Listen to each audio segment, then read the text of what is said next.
बिस्मिल्लाहिर्रहमानिर्रहीम। अस्सलाम वालेकुम viewers, welcome to my channel Cuisine Seeker. तो कुजीन सीकर में जी एक और मज़ेदार किस्म का अंडा मगज़ की रेसिपी शेयर कर रही हूँ। आप यकीन जानिए कि ये इतना ज़्यादा मज़ेदार बनता है और सबसे अच्छी बात ये है कि 2 मिनट में झटपट तैयार। आप एनी टाइम किचन में जाएं, खाने का टाइम हो, नाश्ते का टाइम हो, आप जल्दी से बनाइए और भरपूर प्रोटीन के साथ, भरपूर मज़े और जायके के साथ एक ज़बरदस्त किस्म का ये अंडा मगज़ कहिए या अंडा मसाला कहिए या अंडा खैगीना कहिए, तो ये बेहतरीन किस्म की एक तरकारी बन जाती है और बहुत ही आसान भी है, मज़ेदार भी है, हर खाने के साथ खाई जा सकती है, एनी टाइम बनाई जा सकती है। लेकिन इसकी टिप्स छोटी-छोटी डिफरेंट हैं और इसका आसान तरीका क्या है? क्योंकि हर कोई अपने तरीके से बनाता है और मैंने जिस तरीके से बनाया है, तो अच्छी बात यह है कि बहुत कम तेल में ही इसको बनाया जा सकता है और बड़ी अच्छी जल्दी झटपट बनने वाली और हेल्दी फूड है। तो चलिए बनाना इसका स्टार्ट करते हैं, रेसिपी की तरफ चलते हैं।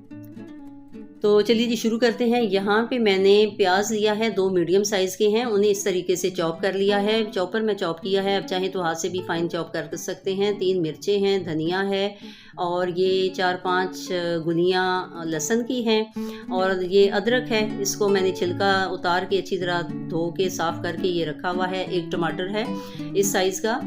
तो इनको भी मैं अच्छी तरह इकट्ठा पेस्ट बना लूँगी। और अभी यहाँ मैंने पैन में तेल डाला है, जो कि मैंने कम ही डाला है और यहाँ पे मैंने 1/4 कप तेल होगा, 1/4 कप से भी कम होगा, यानी 5-6 चम्मच टेबल स्पून हो जाएंगे।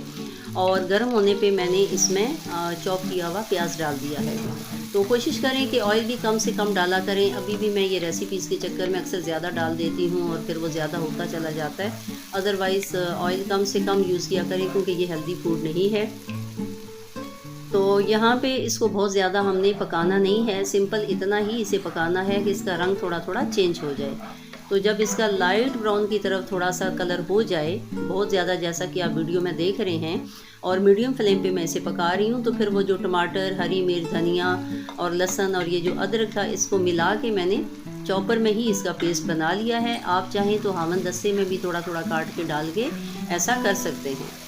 तो या तो फिर बहुत बारीक बारीक इसको काटिएगा, तो चॉपर है तो फिर आसानी हो जाएगी। और इस तरीके से ये साथ ही मैंने डाल दिया।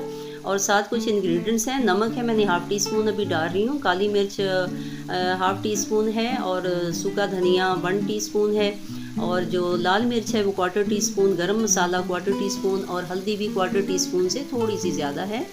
नमक मिर्च मैं अभी कम ही डाल रही हूँ, क्योंकि अंडे में अमूमन जो है इस तरह की तरकारी में नमक कम लगता है। तो यहाँ पे नमक कम डालने की एक और रीज़न ये भी है कि अगर कम होगा, स्पेशली बिगनर्स के लिए बताया जा रहा होता है, तो एंड पे उसे डाला जा सकता है। लेकिन अगर ज़्यादा डल जाएगा तो फिर कम नहीं हो सकेगा। यहाँ पे थोड़ा सा 1/4 कप से भी कम थोड़ा सा पानी डाल के इसे मीडियम टू लो फ्लेम पे पकने दिया है।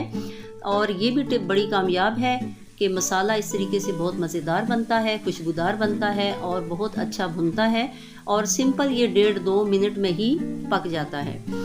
तो यहाँ पे मैंने चेक किया, थोड़ा सा मुझे कच्चापन अभी लगा है। मज़ीद मैं इसे थोड़ा सा कवर करके रखूँगी, जो कि चंद सेकंड्स में ही ये पक जाएगा। इसलिए पास ही खड़े रहना है। और ये देखिए कि इसकी पहचान ये है कि ऑयल पूरी तरह नज़र आना शुरू हो जाता है। और बस यहाँ पे मसाले को उलट पुलट करके मिक्स ही करना है और साथ इसके टेस्ट को मज़ीद इन्हेंस करने के लिए कुछ और चीज़ें डालेंगे। और वो ये हैं कि इसमें नमक मैंने चेक किया, इस स्टेज पे आप चेक करें तो नमक कम लगा, मैंने ½ टीस्पून से थोड़ा कम और नमक डाल दिया। ½ टीस्पून तक मैंने चाट मसाला डाल दिया।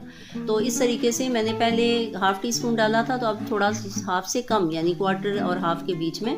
तो वो चेक करके आप देख लिया करें कि आपको कितना नमक मिर्च चाहिए। अगर मिर्च कम हो तो काली मिर्च और डाल के, हरी मिर्च और डाल के, लाल भी थोड़ी सी डाल के बैलेंस किया जा सकता है। टेस्ट अपने मुताबिक बनाया जा सकता है।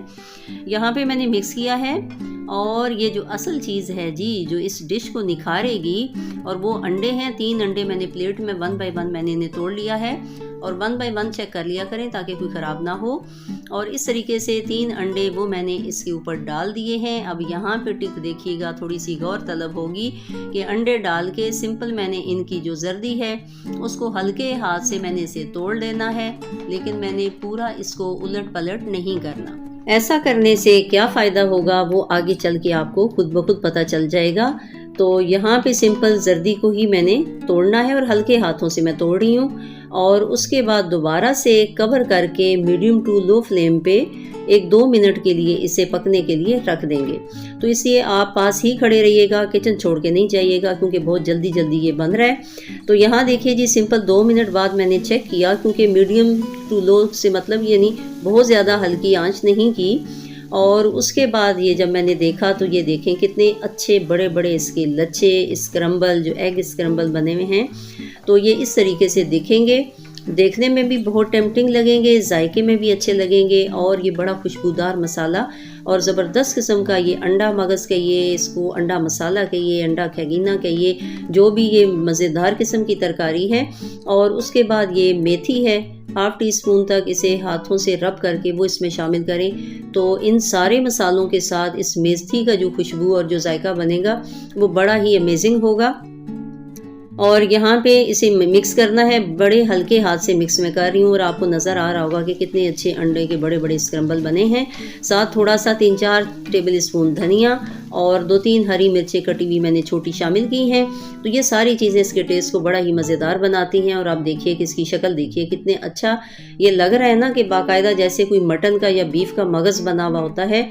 और चूँकि वो मगज़ तो सबको खाना पसंद नहीं होता, लेकिन ये वाला जो मगज़ है, जो अंडा मगज़ है, इसे सभी खाते हैं, बच्चे भी बड़े शौक से खाते हैं और फुल ऑफ प्रोटीन तो है ही है। और अच्छी बात यह है कि मज़ेदार है, एनी टाइम इसे बनाया जा सकता है, झटपट और घर की चंद चीज़ों से बन जाता है। ये डिश आउट आकर के मैं दिखा रही हूँ और करीब से करके दिखा रही हूँ कि कितना ही मज़ेदार और अच्छा है। सभी बनाते हैं लेकिन हर एक का अपना तरीका है, हर एक के हाथ का अपना टेस्ट होता है। एक दफ़ा इस रेसिपी को फॉलो कीजिएगा, बनाइएगा। कमेंट सेक्शन में अपने ख्यालात का इज़हार ज़रूर किया करें कि कौन सी रेसिपी आप लोगों को कैसी लगी। और अगर आप लोगों के पास कोई और अच्छी रेसिपी है तो ज़रूर बताया कीजिए, ताकि उसे भी शेयर कर दिया करूं। और जिस सिटी, जिस कंट्री से आप देख रहे होते हैं, उसका जिक्र भी ज़रूर किया करें, ताकि उसे हमें पता चलता है कि हमारी वीडियोस कहाँ कहाँ तक जारी होती हैं। कुज़ीन सीकर को इतना अच्छा अप्रिशिएट करने का आप सब लोगों का बहुत बहुत शुक्रिया। और हमेशा अपनी दुआ में याद रखिए, खुश रहिए, एंजॉय कीजिए। अल्लाह हाफिज़।